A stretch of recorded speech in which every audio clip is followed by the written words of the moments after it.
Hello again.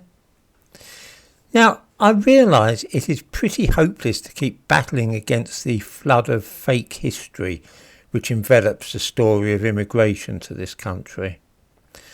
The myth of the Windrush generation coming here to help us rebuild Britain following the devastation of the Second World War has been repeated so often that it has sunk into our minds and become accepted as true, even though it is a complete falsehood. It was dreamed up 50 years after the arrival of the first immigrants from the Caribbean, and because nobody challenged it vigorously enough at the time, this fairy tale has grown until almost everybody believes it to be true. The royal family have been helping to spread this false narrative during the year of the Platinum Jubilee. A few months ago, the Queen spoke of the profound contribution of the Caribbean immigrants and their descendants, and it is now the turn of Prince Charles and his son, the Duke of Cambridge. In the description to this video, I give links to news articles which quote these two.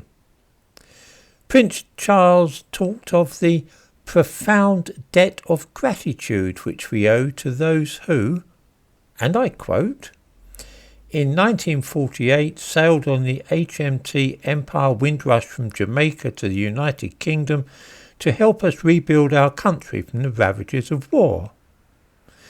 The Duke of Cambridge acknowledged the immense role the Windrush generation have played in the fabric of our nation after answering a plea to help our country thrive again after the Second World War.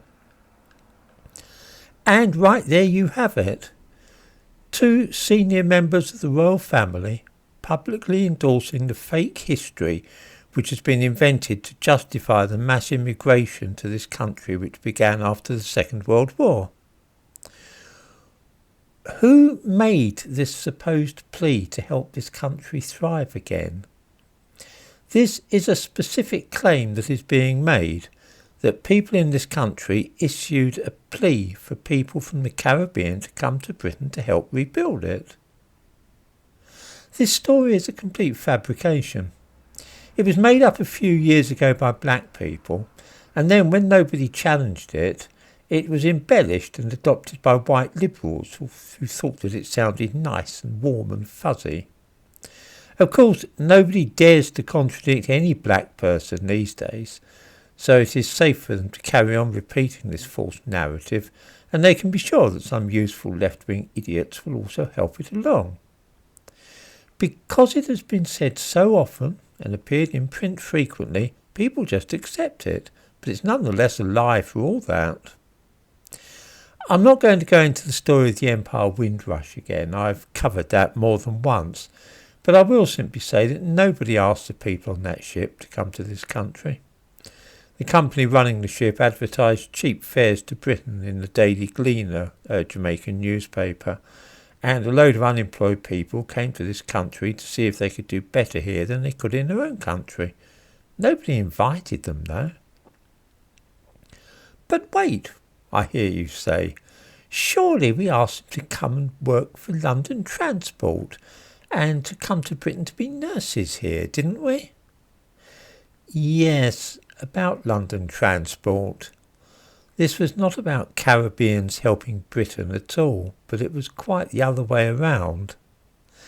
In the early 1950s, there was rising unemployment in the islands of the Caribbean, including Barbados. There was also political unrest, and beginning with Barbados, the administrations of some islands decided that a really good way of easing the pressure would be to persuade Britain to take some of these unemployed hotheads off their hands. Barbados was put in touch with London Transport, and they urged London Transport to start recruiting staff from the country. It was a scheme to make life easier for Barbados and Jamaica. It was never for Britain's benefit. In the description to this video, I give a few links about this.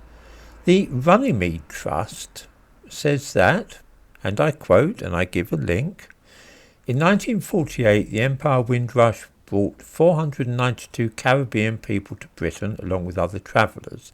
These migrants arrived with British passports and were mainly from Jamaica. In the years that followed, increasing number of Caribbean people would make the same journey, following family and friends to seek work in Britain, including in transport. Concerned with rising unemployment in Barbados, the Barbadian government eventually approached London Transport to set up a more formal arrangement for recruitment. Between 1956 and 1970, thousands of new recruits came to London from Barbados.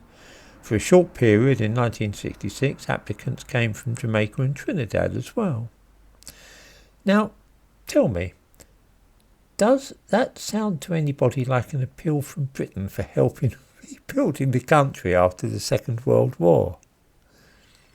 The nurses from the Caribbean were offered the opportunity to come and train in this country. They weren't nurses when they came here. They were young women who were offered an opportunity to come to Britain and train to be nurses. And nobody expected them to stay here.